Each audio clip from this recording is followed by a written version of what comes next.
We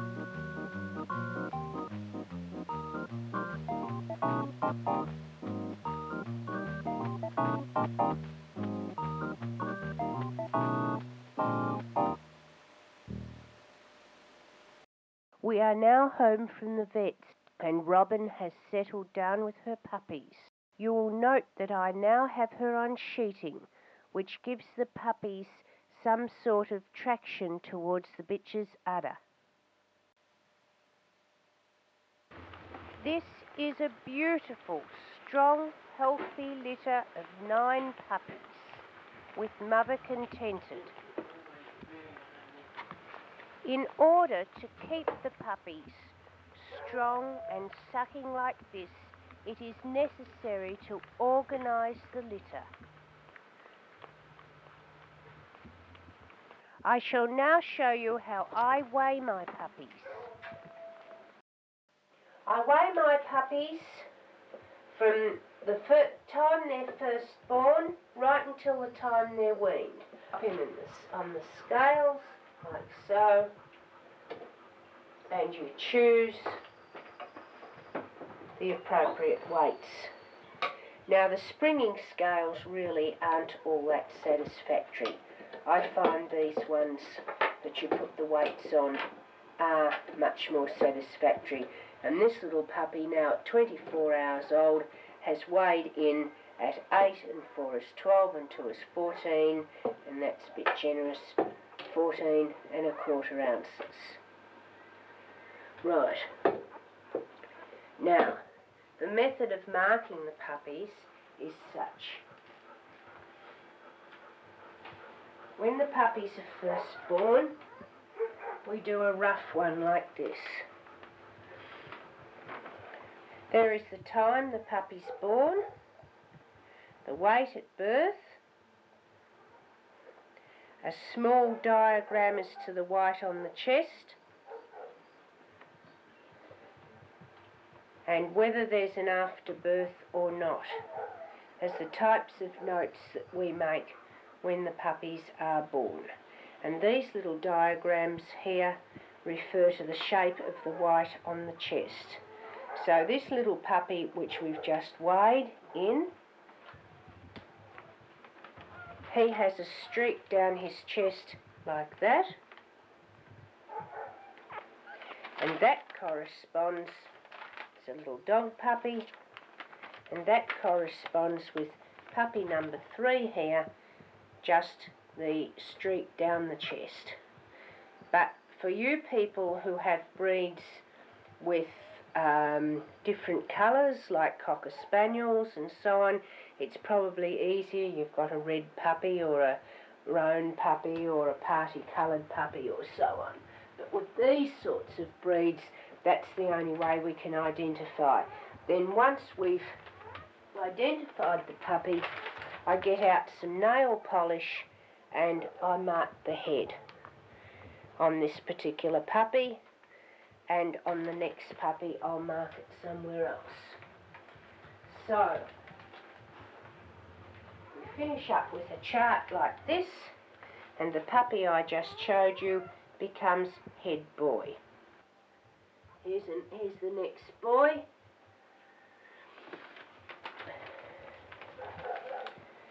That's a sort of a butterfly streak on his chest, which would be this one here. Back toes, 3 white toes on one side. There is 3 little white toes on one side. So this is the puppy concerned. So now we pop him on the scales.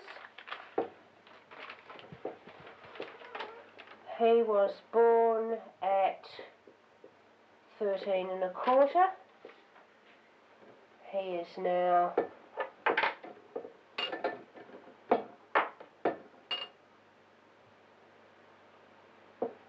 14 and a half. We'll put the nail polish on his back. Now, different people identify puppies in different ways. I've found the nail polish works fairly well. Red nail polish on a black coat. I've known people to put different coloured little collars around their puppies, Well, I don't particularly like that idea. I think that the bits of coloured wool round their necks, the bitches can eat it and so on. And over the years, I've just put a little piece of nail polish on them about once a week. I repaint them with the nail polish. I call him back. He was 13 1/4 ounces born. He is now 14 1/2. And so on all the way down the litter. And there's the chart drawn up for the 3 males and the 6 females that I have in this litter. Well, we'll weigh the puppies night and morning, and this way we can make sure that nobody is slipping back. So at weighing time, it gives you a chance to check the puppies over, and especially when you've got a litter of 9 puppies or anything over 4 or 5 puppies, the bitch may not have been as fastidious with the puppies as you would have wanted her to be. I always keep some baby washcloths, wet ones or whatever. I check the puppies over, and if she's missed one like that,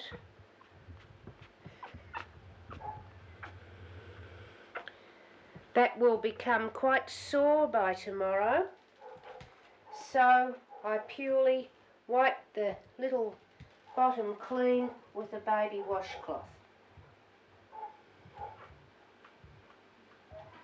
And it's quite a good idea to routinely go round your puppies night and morning, check all the bottoms and make sure they're clean. Look at the puppy weeing us at the same time. Look, as I'm cleaning his bottom, because that is the bitches stimulating it. And there's the bottom now quite clean. Now he's ready for his weigh. And that's the 3rd little male puppy. I have done all the weights. There is the weights today as compared with their birth weights. The puppies, the first one is the only one that's the first girl, one of these girls. This one is the only one that's 24 hours old. All the rest are less. And they have all gained 1 ounce since yesterday, except the 2 that are ringed. Here is the advantage of the weighing, because you know right away which puppies have been pushed out and which puppies have not. So I have organised them so that these 2 puppies are now in with the mother by herself. And I will make certain that these ones get a feed. The box is now organised so that the puppies are on sheeting, and although it's quite a warm day, I have a heated pad beneath the puppies.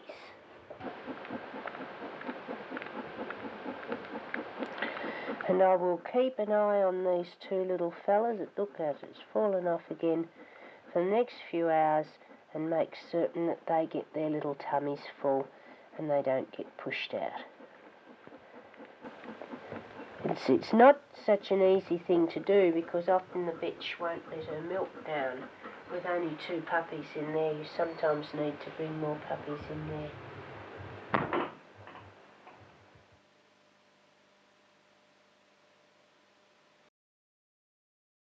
Such a tiny wee puppy.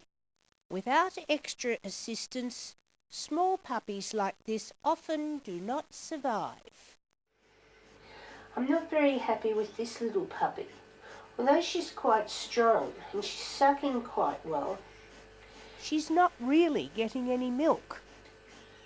She's really using that as a dummy rather than really drawing some milk out. Now, if I put this puppy here beside her, you can see the difference in how small she is. And you can see she is not big or strong enough to draw the milk out. For small or weak newborn puppies, tube feeding is ideal because you place a given quantity of milk right into the puppy's stomach. To tube feed a puppy, you need a new syringe, like so.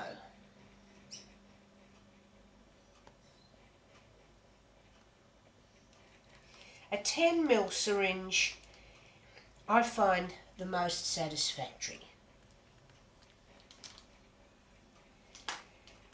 The plastic feeding tubes come like so.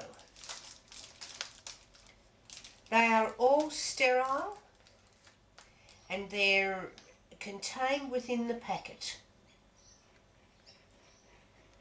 The tube merely fits onto the syringe like that. It's quite a firm fit. Then you make up the milk carefully, bearing in mind the hole is not at the end of the tube, it is on the side. This is the hole here.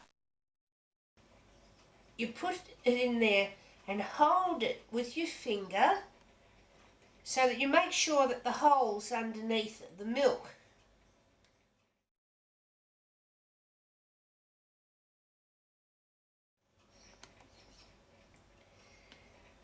Now for a puppy of about 6 ounces, I find 5ml sufficient.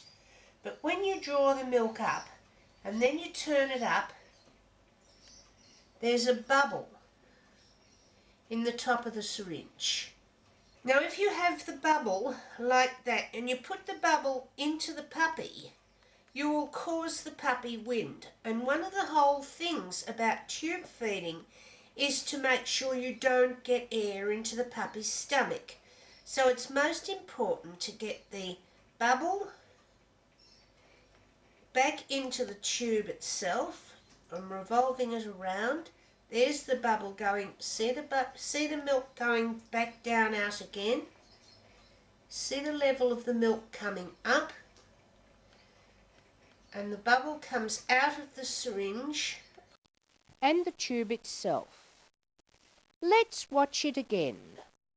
Draw up more than the quantity of milk required and make certain all the air is out of both the syringe and the tube. Tubing has the advantage over bottling in that it not only ensures the puppy does not get wind or colic, it saves a small or weak puppy precious energy. In the first few days of its life, tube feeding can often save a puppy.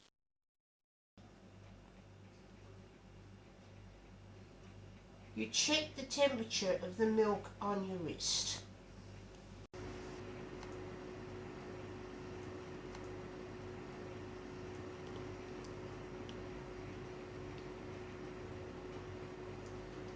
Now you play very, very, very gently. I'm feeding the tube down the puppy until I feel it stop. And I very gently, ever so gently, and you must hold the puppy firm at the same time. Note how slowly the milk is going into the puppy's stomach.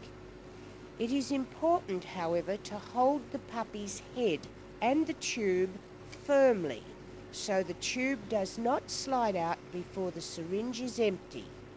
When it is, the tube should be removed slowly so the puppy does not vomit. Let's watch this again 8 hours later. Many people are scared to tube feed in case the tube goes down the wrong way. A hungry puppy will actually swallow the tube down, and the tube will slide into the puppy's stomach. You will feel it stop. So as long as you are gentle, tubing is quite safe. It is important to hold the puppy firmly, even if it struggles a bit. After all, it must feel strange to feel one's stomach getting filled. However, you can see this puppy enjoying the feeling. Once again, remove the tube ever so slowly.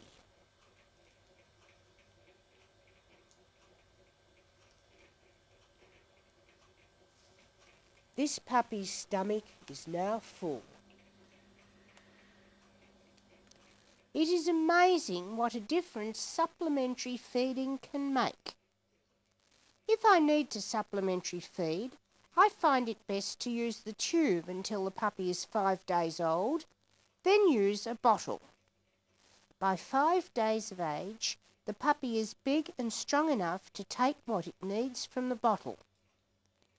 Often, just one supplementary feed is sufficient. After the supplementary feed, it is important to return the pup immediately to the mother. Her stimulation and mothering is essential for the puppy's well-being. Remember how weak this little puppy was? After just 3 tubings at 8-hour intervals, this puppy is now sucking strongly. That's her with the white foot in the centre of the screen. In fact, this pup survived without any more tube feedings.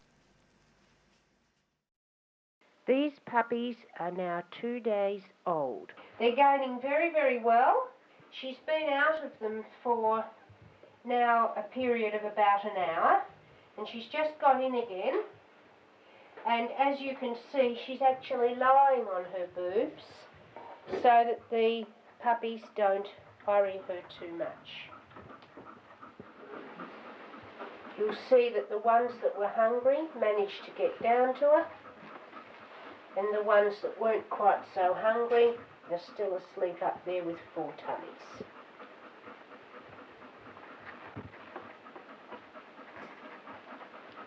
And she'll gradually turn over and expose her boobs to the puppies. And it's a good idea not to fuss the bitch around, to just let her work out how she feels and how she thinks the puppies are, and she will eventually lie over.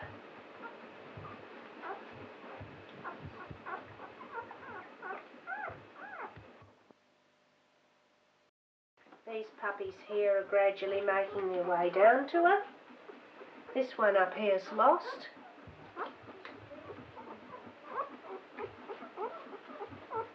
And it's absolutely amazing the way they eventually turn around, and they're blind and they're deaf, and yet they make their way over to Mum. Whoops, we're going the wrong way again.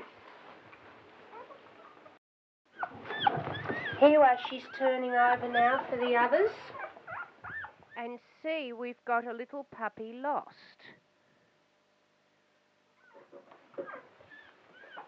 Now it's crying, and crying quite badly. Hear that? Now puppies only cry because they're lost, hungry, or they're cold. Now the room is at 75 degrees, so it's not cold. Yes, it might be hungry because it hasn't found its way over to the tit again, but lost it certainly was. And that is why it is so very important to keep an eye on the puppies all the time, because if it gets lost for a number of hours and it chills, you run the risk of it getting pneumonia and dying altogether.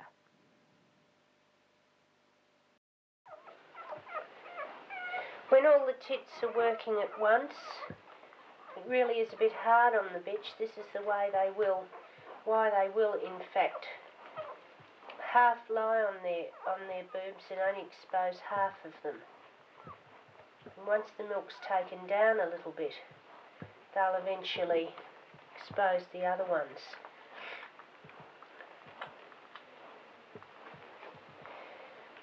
The problem with having 9 puppies as I've got here and just letting them fight for their own boobs is that the strongest ones, obviously, are going to get in there first and going to get the best tits. And so the big ones get bigger, and the small ones, like this little one that was rushing around then and losing a sense of direction a bit, will actually not gain quite so well because she's too tired. And one of the big things is with a big litter to try and offset that process as much as you can. And for that reason, I normally, when the bitch first gets into her puppies, I will normally just put the smaller ones in first. Thriving puppy does little jumps when it's asleep. They do not breathe rhythmically. They jump. There it goes. Little jumps. One little leg went then. There it goes. Now, over the years, I've noticed that if a puppy breathes rhythmically and does not do its little jumps like that, for some reason or other, they're sick or they're not thriving. And if you're ever worried about a little puppy and you don't think it's thriving, just watch it. When it's asleep, like that, if it's thriving, it'll do its little jumps. See these little ones here? Little jumps. Here they go, while they're asleep. These little cords have just dropped off these puppies, a couple of the puppies within the last couple of hours. In fact, this one here,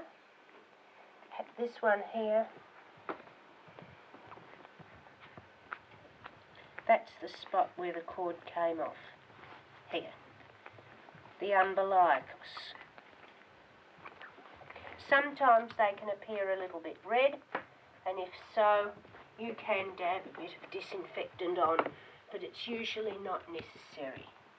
And here is a puppy with its cord still on, but all dried up and ready to come off. Don't pull it or tug it, just let it drop off itself. The puppies are now 3 days old. Robin has been out of them for about 2 hours. She's had a feed and she's had an exercise. Now she'll behave quite normally now. She'll sit down the other end of the box, and it works out those that are hungriest will make their way over to her first. First of all, we've got all our house cleaning to do. And she goes around everybody's bottoms and makes sure that everybody's clean.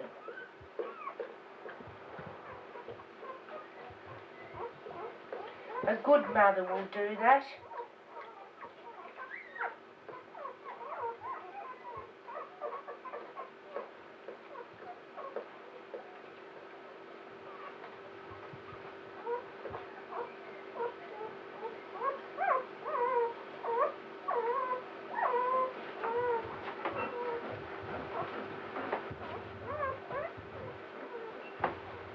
And there she goes, sitting in the farthest possible corner of the box.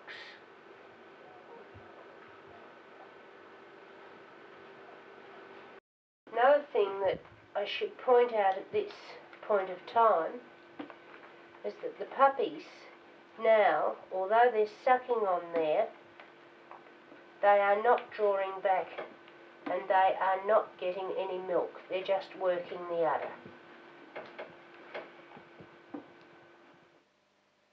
Watch out that they don't do this for too long, because it is very, very exhausting on a puppy, especially if the puppy is small or weak in any way. But the udder does need to be worked to remain supple. And it also keeps the milk flowing nicely. Now the bitch is letting her milk down beautifully, and those puppies are getting a really good drink. You can hear the milk going down and see those little legs working the boobs away there. It's a sight I really like to see, but they're getting a lot of milk very quickly, and it does drag it out of the bitch.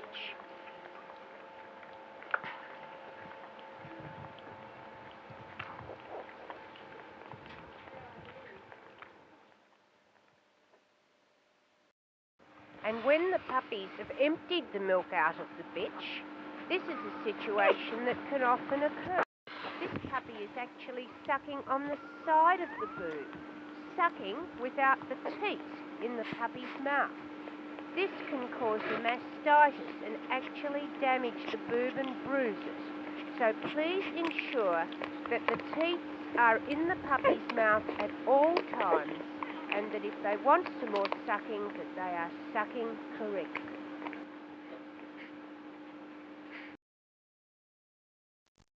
From time to time, it is necessary to remove the pups from the whelping box to separate the litter, or give the smaller pups an extra feed, or simply clean the whelping box.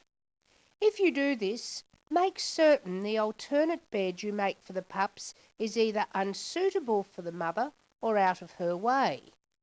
Because if this situation occurs and the mother squashes herself into that alternate bed on top of the pups, she would suffocate them.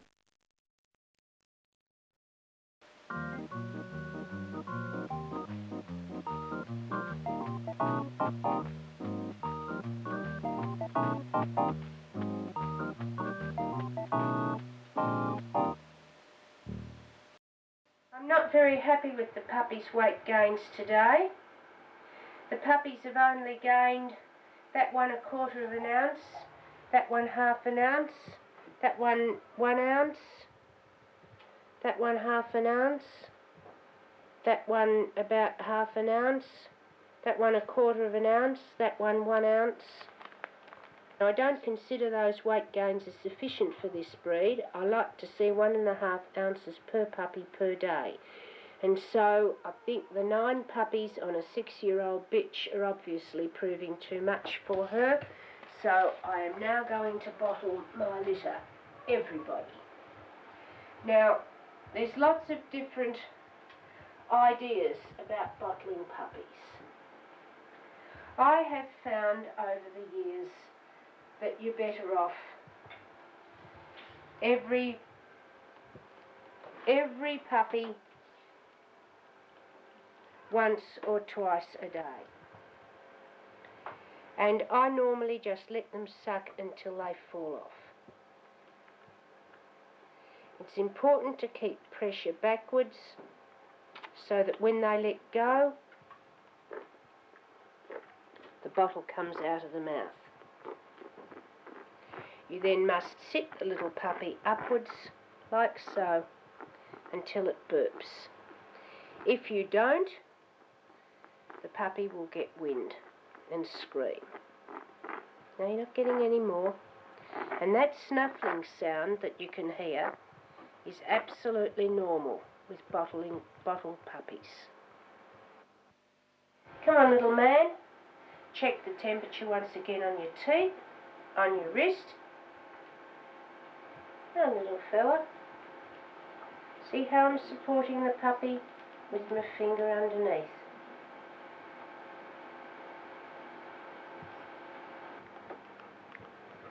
There's the bubbles coming up. And the little feet going as though it was working down the milk on the mother's tit. And it's not trying to push my hand away, as one person said to me when they were bottling puppies. The little legs going up like that is only... Little legs going up like that against your hand is only an involuntary action that they do, which is the same as when they're feeding off the bitch, working the milk down. The leg on this side's going and the leg on your side isn't. It's just pushing against it. There goes the little leg. He's slowing down now.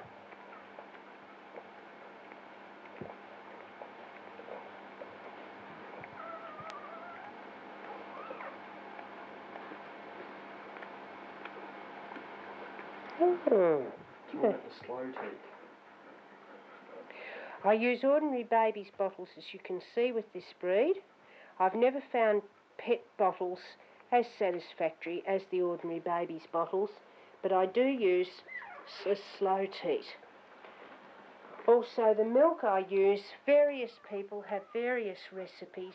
Over the years, I have used animal lac.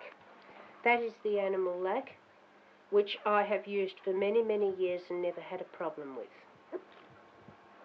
And this puppy just gave a beautiful burp then. as you might have heard. But people use evaporated milk. There's another formula that the vets might... It's burped, this one. There's another formula that some of the vets might give you with ordinary cow's milk and egg yolk. The whole thing about bottling is that ordinary cow's milk is not strong enough. Bitch's milk is a lot stronger than cow's milk. And it's important to get a formula from your vet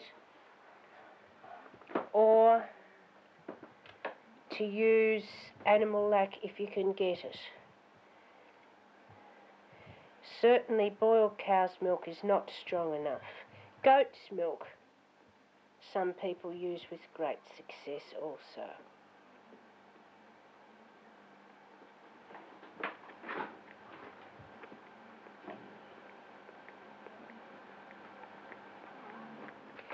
These puppies are now 5 days old.